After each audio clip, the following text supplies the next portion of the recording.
যে সমস্ত মানুষগুলো দুনিয়াতে থেকে মসজিদের বিরোধিতা করে, মাদ্রাসার বিরোধিতা করে, হকপন্থী উলামায়ে কেরামের বিরোধিতা করে, স্পষ্ট শুনে রাখেন, যদিও আজকে ক্ষমতার কারণে, যদিও আজকে আপনার দাপটের কারণে, যদিও আজকে আপনার সব দল বলের কারণে আজকে আপনি মাদ্রাসা মসজিদ ইসলামের বিরোধিতা করবেন, কসম খুদার পূর্বে যে সমস্ত মানুষগুলো ইসলামের বিরোধিতা করে, কোরআন হাদিসের বিরোধিতা করে, মুহাম্মাদুর রাসূলুল্লাহ সাল্লাল্লাহু আলাইহি সাল্লামের বিরোধিতা করে অপমানিত এবং লজ্জিত, নিন্দিত হয়েছে, ঠিক তদরূপী কিয়ামত পর্যন্ত যে সমস্ত মানুষগুলি অদ্যবধি থেকে কোরআন হাদিসের বিরোধিতা করবে, মসজিদ মাদ্রাসার বিরোধিতা করবে, হকপন্থী উলামায়ে কেরামের বিরোধিতা করবে, পূর্বসূরীদের অবস্থা যেরকম নাজুক পরিণতি হয়েছিল, কিয়ামত পর্যন্ত যারা হকের বিরোধিতা করবে, বাতিলদের অবস্থা এরকমই হবে ইনশাআল্লাহ। আল্লাহ আমাদেরকে অনর্থক পাঠান নাই। আফা হাসিবতুম আন্নামা খালাকনাকুম আবাসা ওয়া আন্নাকুম ইলাইনা লা তুরজাউন। মানুষ, তোমরা ধারণা করতেছো তোমাদেরকে দুনিয়ার জমিনে অনর্থক পাঠানো হয়েছে? না না, মানুষ, তোমাদেরকে দুনিয়ার জমিনে অনর্থক পাঠানো হয় নাই। তোমাকে দুনিয়াতে তুমি যা কিছু করতেছো, গুনাহের কাজ করো, তুমি দুনিয়াতে যা কিছু করতেছো, সওয়াবের কাজ করো, সব কিছু আল্লাহ রাব্বুল আলামিনের কাছে লিপিবদ্ধ হচ্ছে। ফামান ইয়ামাল মিসকালা যাররাতিন খায়রান ইয়ারা ওয়া মান ইয়ামাল মিসকালা যাররাতিন শাররান ইয়ারা। মানুষ, আমরা দুনিয়ার জমিনে থেকে থেকে বিন্দু পরিমাণ যদি ভালো কাজ করি, সওয়াবের কাজ করি, নেকের কাজ করি, কাল কিয়ামতের ময়দানে ওই ন্যূন থেকে দুগ্ন পরিমাণ সওয়াবের কাজটাও দেখানো হবে। আর যদি দুনিয়াতে থেকে আল্লাহর নাফরমানি করি, রাতের আধারে করি, দিনের আলোতে করি, ওই নাফরমানি গুলো কাল কিয়ামতের ময়দানে আমাদেরকে আল্লাহ রাব্বুল আলামিন দেখাবেন। পালাবার সুযোগ নাই। দুই কাঁধে ফেরেশতা ফিট করা রয়েছে, কিরামান কাতিবিন ইয়ালামুনা মা তাফআলুন ওয়া ইন্নাল ফুজ্জারা লাফি জাহিম। যে সমস্ত মানুষগুলো কিরামান কাতিবিন তো লিখতেছেন, যে সমস্ত মানুষগুলো দুনিয়াতে থেকে থেকে গুনাহের কাজ করবে, সওয়াবের কাজ করবে না, ওই সমস্ত মানুষদেরকে জাহান্নামে যেতে হবে। নাফরমানি করার কারণে, আল্লাহর হুকুম না মানার কারণে দুনিয়াতে থেকে আল্লাহকে ভোলা যাবে না। আল্লাহর হুকুম আমাদের ভিতরে ফিট করতে হবে। যে সমস্ত জালেমগুলো আল্লাহর নবীর জামানায় কোরআনের বিরোধিতা করেছে, আল্লাহর নবীর জামানায় নবীর বিরোধিতা করেছে, রব্বে কাবার কসম, তারাও অপমানিত হয়েছে, তারাও লাঞ্ছিত হয়েছে। আল্লাহ রাব্বুল আলামিন বলেন, ওয়াকালাল্লাযীনা কাফারু লা তাসমাউ লিহাযাল কুরআন ওয়ালগাউ ফীহি লাআল্লাকুম তাগলিবুন। যখন আল্লাহর নবী মুহাম্মদ, আল্লাহর নবীকে ওই সময় দুনিয়াতে পাঠানো হয়েছে, যে সময় দুনিয়াটা বর্বরতায় আচ্ছন্ন ছিল, যে সময় দুনিয়াতে জুলুম, নির্যাতন, মারামারি, মদ্যপান সহ অনিসলামিক কার্যকলাপে মত্ত ছিল, যে যত বেশি খারাপ কাজ করতে পারবে, যে যত বেশি জুলুম নির্যাতন করতে পারবে, তাকে সবার থেকে সেরা ব্যক্তি হিসাবে ওই জামানায় প্রাধান্য দেওয়া হতো। ওই সমস্ত জাহিলি জামানায় আল্লাহ রাব্বুল আলামিনের নবী মুহাম্মদকে পাঠানো হয়েছে। আল্লাহর নবী যখন দ্বীনের দাওয়াত দিতে শুরু করেছেন, ইসলামের দাওয়াত যখন দিতে শুরু করেছেন, কুরআন হাদিসের দাওয়াত দিতে যখন শুরু করেছেন, তখন তার চাচা আবু জাহেল, তার চাচা আবু লাহাব, উতবা, শাইবা, নজর ইবনে হারিস, আবু সুফিয়ান, ওই সমস্ত ব্যক্তিবর্গগুলো আমাদের নবীর বিরোধিতা করতেছে। শুধু বিরোধিতা করে নাই, 24টা ঘন্টা আল্লাহ রাব্বুল আলামিনের পাঠানো পয়গম্বর মুহাম্মাদুর রাসূলুল্লাহ সাল্লাল্লাহু আলাইহি সাল্লামকে বিন্দু পরিমাণ কষ্ট দেওয়া থেকে তারা মুক্ত ছিল না। 24টা ঘন্টা মুহাম্মাদের বিরোধিতা করত। আল্লাহর নবী রাস্তা দিয়ে হাঁটত, তারা জুলুম নির্যাতন করত, পাথর নিক্ষেপ করত, গাল বন্ধ করত। শুধুই তাই নয়, যে কোরআন আমরা মাদ্রাসায় পড়ি, যে কোরআনের সবক মসজিদে দেওয়া হয়, যে হাদিস পড়ানো হয়, ওই সমস্ত কোরআন যখন আল্লাহর নবী এলাকায় বসে, বাড়িতে বসে, গ্রামগঞ্জে বসে, শহর বন্দরে বসে যখন পাঠ করতেন, তখন বলা হতো, কাফেররা বলতো, আবু জাহেল, উতবা, শাইবা, নজর ইবনে হারেস, ওই সমস্ত মানুষগুলো বলতো, যে জায়গায় যেখানে মুহাম্মদ কোরআন পড়বে ওই জায়গায় তোমরা গিয়ে হট্টগোল করবা, ওই জায়গায় গিয়ে তোমরা চেঁচামেচি করবা, ওই জায়গায় গিয়া তোমরা যে রকম ফাহিশা কাজ করো, যেন মুহাম্মদের কোরআন পড়তে, মুহাম্মদের কোরআন মানুষকে শোনাতে যেন হট্টগোল সৃষ্টি হয়, গন্ডগোল সৃষ্টি হয়, তোমরা ওই রকম দাঙ্গা হাঙ্গামা শুরু করবা। তদরূপী মক্কার ছোট ছেলেরা, মক্কার বকাটে পোলাপানদেরকে লেলিয়ে দেওয়া হতো। মুহাম্মদ যখন কোরআন পড়বে, মুহাম্মদের কোরআন পড়া থেকে তোমরা বিন্দু পরিমাণ শান্তি দেবে না, বরঞ্চ সর্বোচ্চ যে সমস্ত কার্যকলাপ গুলো করলে কোরআন পড়া থেকে ক্ষান্ত থাকে, ওই সমস্ত কার্যকলাপ গুলোই করবা। ঠিক ওই সময় ইসলামের বিরোধিতা করেছিল, ওই সময় কোরআনের বিরোধিতা করেছিল। যে সমস্ত মানুষগুলো ইসলামের বিরোধিতা করেছে, কোরআনের বিরোধিতা করেছে, আল্লাহি তাদের অবস্থা ছিন্ন ভিন্ন হয়ে গিয়েছে, ধ্বংস বিধ্বংস হয়ে গিয়েছে। তারা জালেম হিসাবে তাদের ইতিহাসের নামগুলো কিয়ামত পর্যন্ত থাকবে। যে সমস্ত মানুষগুলো তাদের অনুসারী হয়ে দুনিয়াতে থেকে থেকে বর্তমানেও কোরআন এবং হাদিসের বিরোধিতা করবে, স্পষ্ট বুঝে নিতে হবে তারা আবু জাহেলের উত্তরসূরি, তারা আবু লাহাবের উত্তরসূরি, তারা ইসলামের শত্রু, তারা কোরআন হাদিসের শত্রু, তারা মাদ্রাসার শত্রু। এজন্য মুহতারাম হাজিরিন, বুঝে নিতে হবে কোরআন এবং হাদিস, মাদ্রাসা, মসজিদের বিরোধিতা করে পূর্ব জমানায় যারা ধ্বংস হয়েছে, এখন থেকে শেষ পর্যন্ত কিয়ামতে যারা বিরোধিতা করবে তারাও ধ্বংস হবে, তারাও ধ্বংস হবে। আল্লাহ তো নিজে কালামে ওয়াদা করেছেন। এর জন্য আমাদের সোচ্চার হতে হবে, আমাদের সাবধান হতে হবে। ঠিকই যে সমস্ত মানুষগুলো আল্লাহর নবীর জামানায় প্রকাশ্যে দিনের আলোতে তারা আল্লাহর নবীর কোরআনের বিরোধিতা করত, ঠিকই তারা রাত্রিবেলা আমার নবী মুহাম্মদুর রাসূলুল্লাহ সাল্লাল্লাহু আলাইহি সাল্লাম যখন ঘরে বসে নীরবে নিবৃতে কোরআন তেলাওয়াত করতেন, কোরআন তেলাওয়াতের শব্দ, মধুর আওয়াজটা যখন বেশে বেশে ওই সমস্ত শয়তানদের কান পর্যন্ত পৌঁছত, মধুর আওয়াজ, মধুর বাণী শুনে তারা ঘরে বসতে পারে নাই। আল্লাহর নবীর ঘরের ধার প্রান্তে এসে এসে চুপিসারে আবু জাহেল আল্লাহর নবীর কোরআন শুনে, আবু লাহাব আল্লাহর নবীর কোরআন শুনে, উতবা, শাইবা, নজর ইবনে হারেস, আবু সুফিয়ান, তারা প্রত্যেকে আল্লাহর নবীর কোরআন শুনে যখন তারা কোরআন শুনতেছে, তখন সবাই মনে মনে চিন্তা করে, আবু জাহেল বলে, না, আগামীকাল থেকে আর আমাদের রাত্রে মুহাম্মদের কোরআন চুপিসারে শুনব না। যদি আমরা অধিক পরিমাণ কোরআন শুনি, অবশ্যই কোরআনের দিকে, অবশ্যই মুহাম্মদের দিকে আমরা দুর্বল হয়ে যাব। খবরদার, কাল থেকে আমরা কেউ কোরআন শোনার জন্য আসবো না। ঠিক আছে, এটা ফাইনাল হয়ে গেল। দিন শেষে যখন আবার রাত আছে, আল্লাহর নবী যখন রাত্রে আবার কোরআন তেলাওয়াত শুরু করে, পাক রব্বুল আলামিনের কথা যখন তার মুখ দিয়ে, জবান দিয়ে যখন বের হয়, ওই সময় আবু জাহেল মনে মনে কয়, দুনিয়ার কেউ তো থাকবে না, কেউ আবু জাহেল নাই, উতবা নাই, শাইবা নাই, কেউ নাই। চুপিসারে গিয়ে একা একা মুহাম্মদের কোরআন গুলো মন ভরে শুনবো। সবার ভিতরে ওই নিয়ত। আবু জাহেল যখন ঘরের পাশে গিয়ে কোরআন শুনে, আবু লাহাবও চিন্তা করে কেউ নাই, আমি শুনবো। আবু সুফিয়ানও চিন্তা করে কেউ নাই, আমি শুনবো।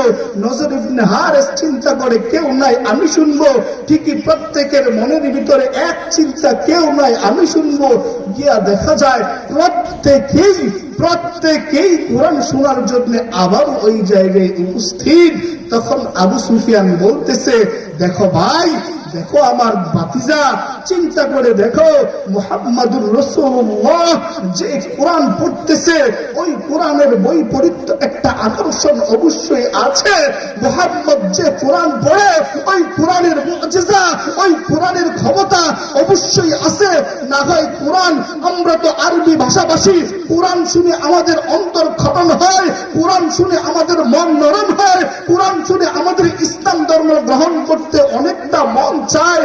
আরে না, অবশ্যই অবশ্যই আবু সুফিয়ান বলে, তোমরা প্রকাশ্যে মুহাম্মদের বিরোধিতা যতই করো, তোমরা প্রকাশ্যে কোরআনের বিরোধিতা যতই করো, ইসলামের বিরোধিতা যতই করো, কিন্তু আমার মন সাক্ষী দেয় অবশ্যই ইসলাম ধর্মই সঠিক। এই কথা বলতে কয়েকদিন যায় নাই, আবু জাহেলের সাথে বিরোধিতা করে আবু সুফিয়ান ইসলামের পদতলে চলে আসে। সুবহানাল্লাহ, হাদানা লিহাদা ওয়া মা কুননা লিনাহতাদিয়া লাউলা আন হাদানাল্লাহ। যে সমস্ত মানুষগুলো ইসলামকে নিয়ে পর্যবেক্ষণ করেছে, ইসলাম সে চিন্তা গবেষণা করেছে, আল্লাহ রাব্বুল আলামিন তাদেরকে হেদায়েত দিয়ে দিয়েছিলেন। হাদিসের মধ্যে আছে, ইতিহাসের পাতায় আমরা পড়ে থাকি, ইউরোপিয়ান এক বৈজ্ঞানিক ডক্টর মরিস বুকাইল, সে মুসলমান ছিল না, বিধর্মী ছিল। সে যখন শুনতে পারলো কোরআন যে একটা গ্রন্থ, কোরআন বলে কোনো ভুল নাই, কোরআনের মধ্যে একটা শব্দ ভুল নাই, সে চিন্তা করতেছে, আমি তো বাইবেল জানি, আমি তো গীতাও পড়তে পারি, আমি তো সব কিছু জানি, এখন দেখি কোরআন আমি রিসার্চ করি, কোরআন গবেষণা করি, কোরআন গবেষণা করে করে আমি একটু দেখি কোরআনের মধ্যে ভুল ধরা যায় কিনা, কোরআনের মধ্যে একটু ঘাটাঘাটি করে দেখি কোরআনের মধ্যে কোন জায়গায় একটু সমস্যা আছে কিনা। 1 বছর নয়, 2 বছর নয়, 3 বছর নয়, দীর্ঘ 5 বছর পর্যন্ত সে কোরআন রিসার্চ করে পড়ে সে ব্যর্থ হয়ে ডক্টর বিজ্ঞানী বাধ্য হয়েছে বলতে, মুহাম্মদের বাণী, আল্লাহর কালাম যা মুহাম্মদের উপর নাজিল হয়েছে তার মধ্যে ভুল নাই, নিঃসন্দেহে ভুল নাই। 5 বছর গবেষণার পরে ওই ডক্টর মরিস বুকাইলি সে ইসলাম ধর্ম গ্রহণ করতে বাধ্য হয়েছে। কোরআনের আকর্ষণ আছে, হাদিসের আকর্ষণ আছে। যে সমস্ত মানুষগুলো ছোট্ট ভাইরা, নাবালেকরা কোরআন শরীফ তেলাওয়াত করে, আল্লাহর নবী বলেন, খায়রুকুম মান তাআল্লামাল কুরআনা ওয়া আল্লামা। আসমানের নিচে, জমিনের উপরে যে সমস্ত মানুষগুলো আল্লাহর কাছে উত্তম, তারা হলো যারা কোরআন পড়ে আর যারা কোরআন পড়ায়। আল্লাহর কাছে তারা হলো উত্তম যারা কোরআন পড়ে।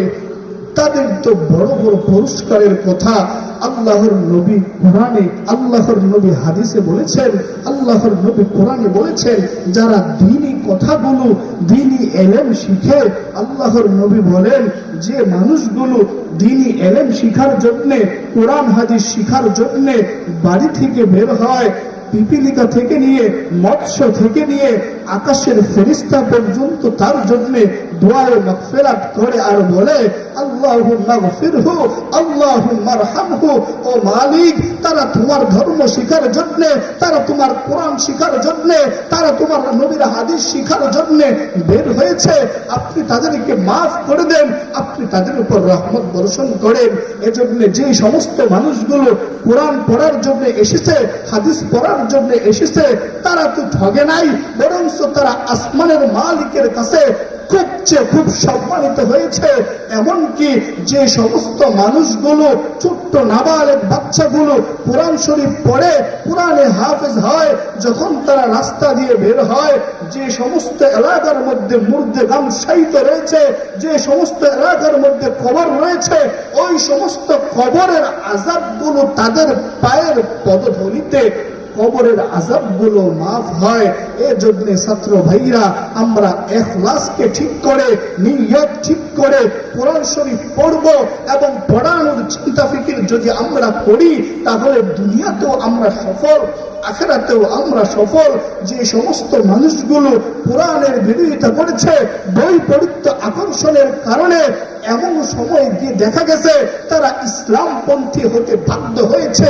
চিন্তা করে দেখুন, আল্লাহর নবীর জমানায় হযরত ওমর রাদিয়াল্লাহু তাআলা আনহু তলোয়ার উঁচু করে আমাদের নবী মুহাম্মদের গর্দান থেকে মাথাকে আলাদা করে দেওয়ার জন্য চলে যাচ্ছে।